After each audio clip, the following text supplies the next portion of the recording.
Well, good evening and welcome to this live stream as we get you set for tomorrow's 117th playing of the Boeing Apple Cup. I'm Andrew Quinn. And I'm Katelyn Gallaway. Yeah, and you know what, Katelyn, this is a game that everybody in Washington pretty much has circled on their calendars a year ahead of time. Exactly. You know, I think it's always exciting. I was telling Mark and Jeremy the other day, I think the cool thing about rivalry games is you never know. You know, you can try to predict whatever you want, but rivalry week kind of has a crazy way of just coming up with whatever possible outcome it can think of. But last game, you know, I think fans are not exactly excited about where the Cougs are at heading into this game. And I think Jimmy Rogers would be the first one to agree that last week was just really not what they were looking for. I mean, 5 turnovers in the first half alone is really, really rough, obviously, especially for your first game out on the road. 3 of those were courtesy of quarterback Jackson Potter through 3 interceptions almost in the first quarter. I mean, in the first little bit of the second quarter, too. Backup Julian Duggar came in, he fumbled, and then running back Herbie Voorhees fumbled as well. So, you know, really just across the board, a tough offensive performance. Defense gave up a lot of points, and I mean, how can you not when you always are? You know, they had great field position most of the time. Every time they got the ball, right? They're in the red zone already. And I mean, that's, I think what you see right here as we go through the highlights. I mean, look at where North Texas is getting the ball each and every possession. Now, anyone on the Cougar defense can say they didn't play well, but when you look at exactly where they had to start with their field position, their backs up against the wall, every drive pretty much, it's hard to get any momentum rolling. Exactly. Yeah, that was really tough. And you really saw that. I mean, how can you create that momentum on defense, which I think is something in previous games they had relied on, is creating that momentum on big defensive plays, but not a lot to work with there. And certainly 5 turnovers. You're never going to win a game when you turn the ball over 5 times. Now, Zevi Eckhouse did finally get on the field. Here's his touchdown run right here. He finally gets on the field in the second half here, and obviously, as you mentioned, Katelyn, all 3 quarterbacks playing in this game. That has led to a quarterback controversy of sorts. Now, Jimmy Rogers on Monday said the QB competition was open. It was open for everybody. But then later in the week, he goes on to say, nope, the decision was made on Sunday on who would start. Obviously, that came after the film from that North Texas game. I guess as someone who watched last weekend's game, what do you think the Cougs should do here at quarterback? Well, I think kind of the biggest takeaway after the game was we saw a lot of kind of uncharacteristic decision-making from Jackson Potter. And Jimmy Rogers mentioned both after the game and on Monday, he was not reading defenses and coverages as well as they would have liked, as well as they would have hoped. So I think that was something that really came to light during the game. I think Zevi Eckhouse, you know, obviously coming in the fourth quarter, right, probably not still facing the first team at that point. So there's a little bit of a caveat there. 7 for 10, 72 yards, took him right down the field. So I think, you know, while a lot of their quarterback battle last year was focused on honestly kind of which quarterback could turn the ball over the least, right? Decision making.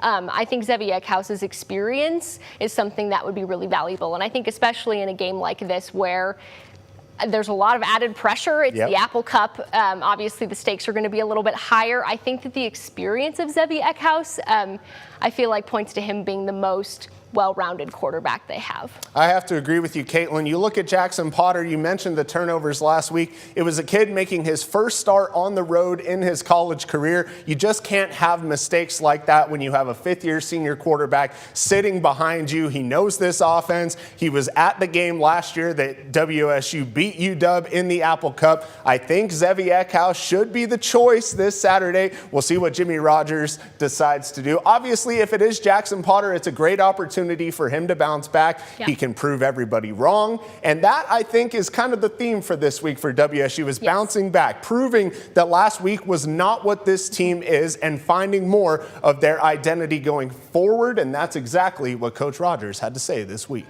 I got to take it on the chin. We got whooped. I'm not proud of it. But at the same time, I'm not going to sit here and sulk and look for, magic to happen. We have to make it by how we prepare and how we move on and how we respond as far as having a different level of competitive spirit to not give up at any point in the game regardless of the situation or the score. We got to get ourselves ready to compete. Do I think we can win this game? I do. We have to want it, though, and we have to make sure that our focus is in the right mindset to go out and compete at the highest level. It's up to our players to believe the same thing, get themselves ready, and play as fast as they possibly can.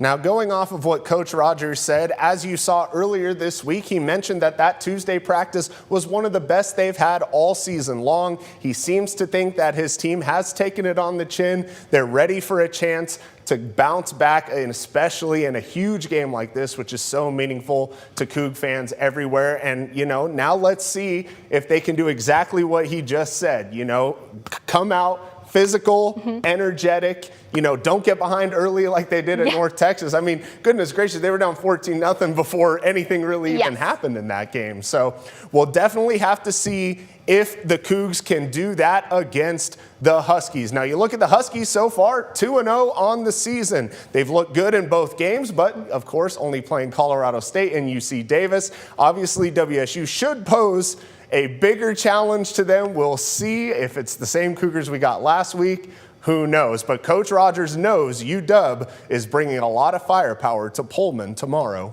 2 NFL running backs that are elite. I think the quarterback's elite. And they got some real talent at wide receiver, and they've been much improved at the O-line position. You could see it in just their first couple games, the physicality, how they run off the ball, their ability to strike and redirect on a moving target. They're good. And so we need to get ready to match their level of intensity, and we got to be able to communicate and play as fast as possible.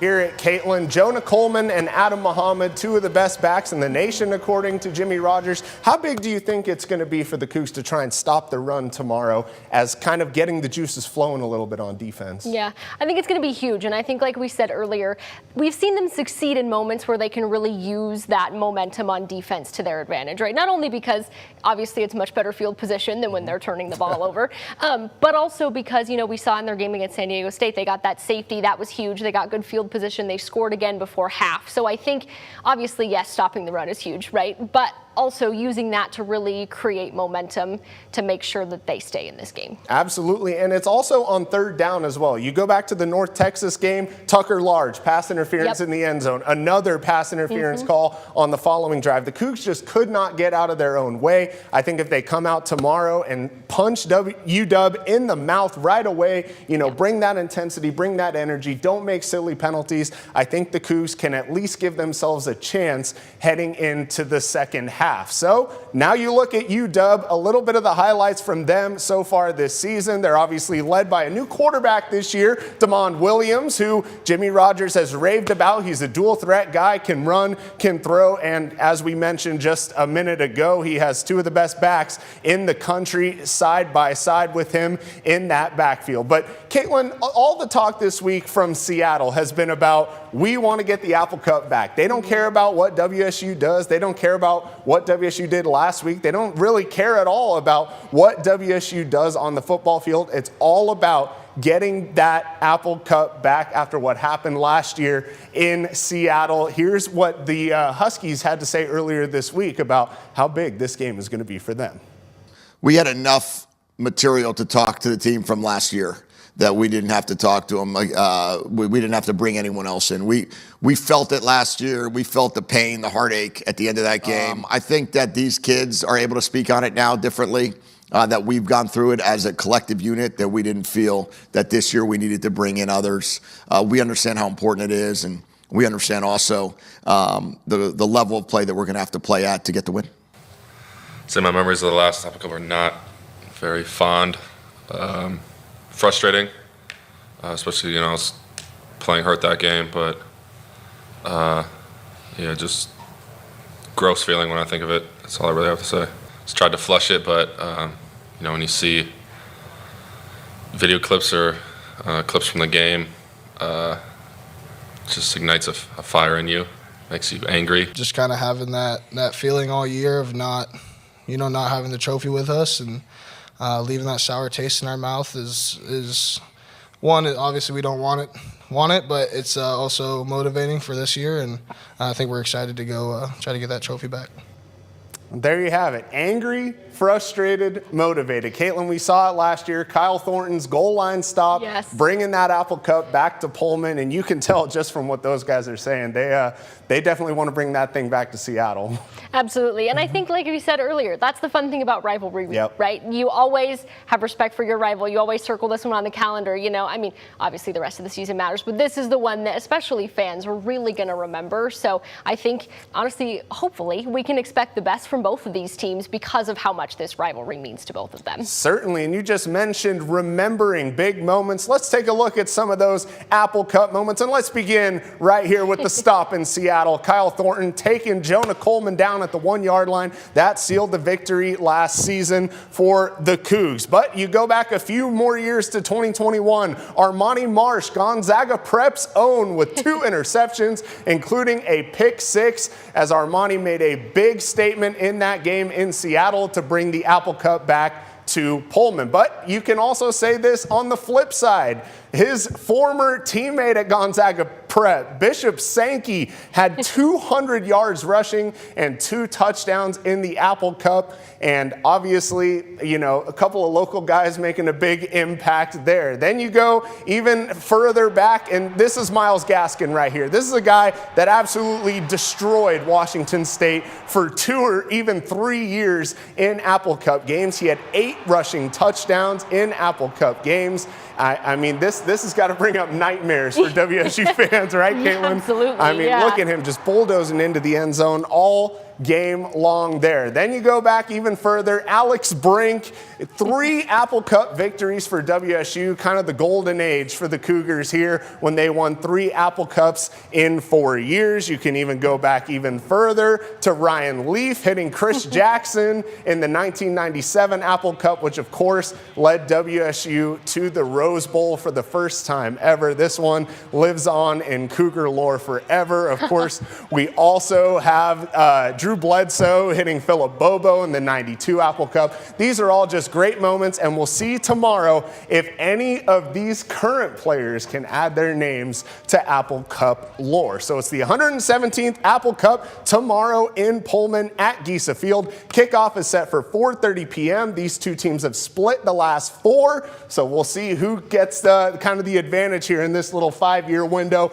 Washington 20.5-point favorites heading into this one. Katelyn, any thoughts on who's going to come out on top? I mean, I think the Cougs have a tall task, but this game means a lot to everyone, a lot of incredible history, like you just said, so I'm excited to watch it. Throw records out the window, throw odds out the window. It's anybody's game tomorrow, and of course, you can only catch this game right here on KREM 2. Katelyn will have all the highlights for you. I'll be down in Pullman with, hopefully, we get a great celebration for whichever one of these 2 teams win, and we'll see first drive tomorrow who will be the starting quarterback for the Washington State Cougars. We'll find out. We'll see you guys then.